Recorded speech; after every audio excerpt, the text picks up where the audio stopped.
Changing lanes now. We welcome back to, Ebru Today, Inimai Chettiar, an Advocacy Policy Counsel at the National American Civil Liberties Union. Ms. Chettiar coordinates efforts to end mass incarceration in states across America. Welcome today. Thank you so much, Lucy. Can you tell us the broad picture of what's happening here in the states? Sure, absolutely. First, just to start off with, our epidemic of mass incarceration is one of the biggest racial justice issues of our time. The U.S. is the largest incarcerator in the world, and we lock up more people than any other country. There are more black men in prison today than were ever enslaved.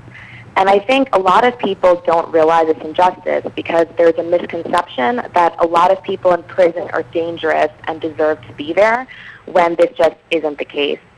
More than half of people in prison are there for nonviolent crimes, and 30% of people going to prison go there for technical parole violations. Well, this has been something we've been hearing about for years. I believe it was the Sentencing Project in Washington, D.C.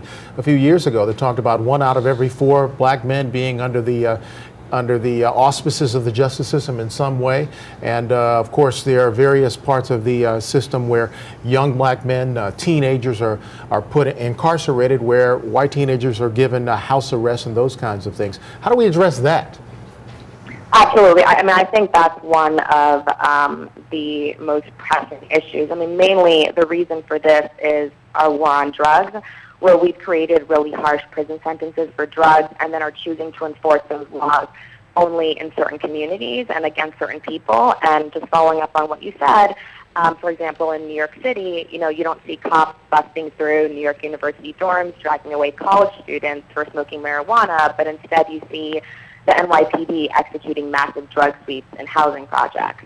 And I think one of the ways to address this is first by reducing our sentencing laws and rethinking some of our drug laws and why we are doling out such harsh penalties for drug crimes, and also to understand and rethink this system of selective enforcement and police presence in certain neighborhoods versus in others. And what are some of the misconceptions that people have? Absolutely. I think the main misconception is just that everyone in prison is dangerous and needs to be there for a really long time. And I think people don't really fully understand that, in some states you can get life in prison for a first-time drug offense. And this is why 25% of people in prison are there for drug offenses. And a lot of people need treatment, right? Like there are a lot of people who are mentally ill who are caught up in our prison system, and instead of treating or rehabilitating, we sort of send them all to prison.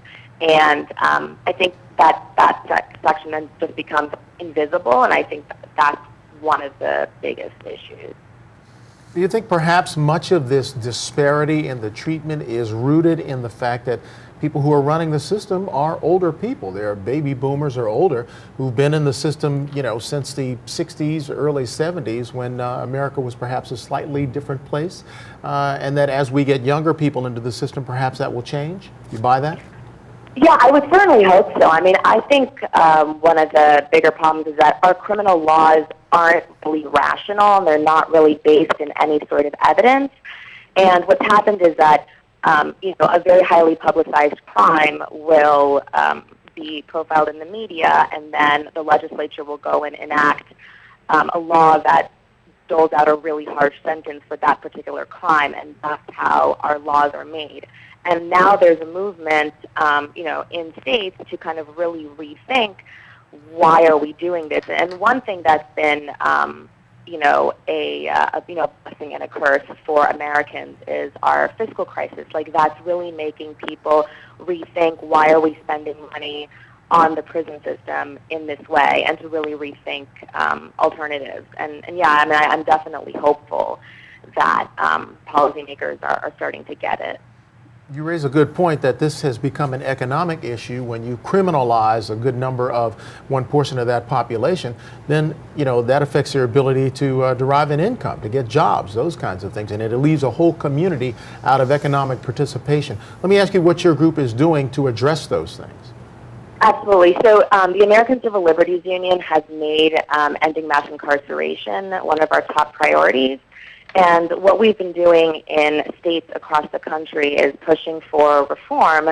And our reforms, you know, I think a lot of what we're trying to do is reintroduce proportionality and rationality into sentencing and criminal laws so that, you know, the time really should fit the crime, which is, I think, something that we're missing. We are trying to eliminate incarceration for low-level offenses, get rid of 3 strikes, you're outlaws, you know, rethink why we're criminalizing certain behavior, trying to introduce treatment programs, eliminate incarceration for technical parole violations. You know, really just this idea of making prison an option of last resort reserved for the more serious crimes.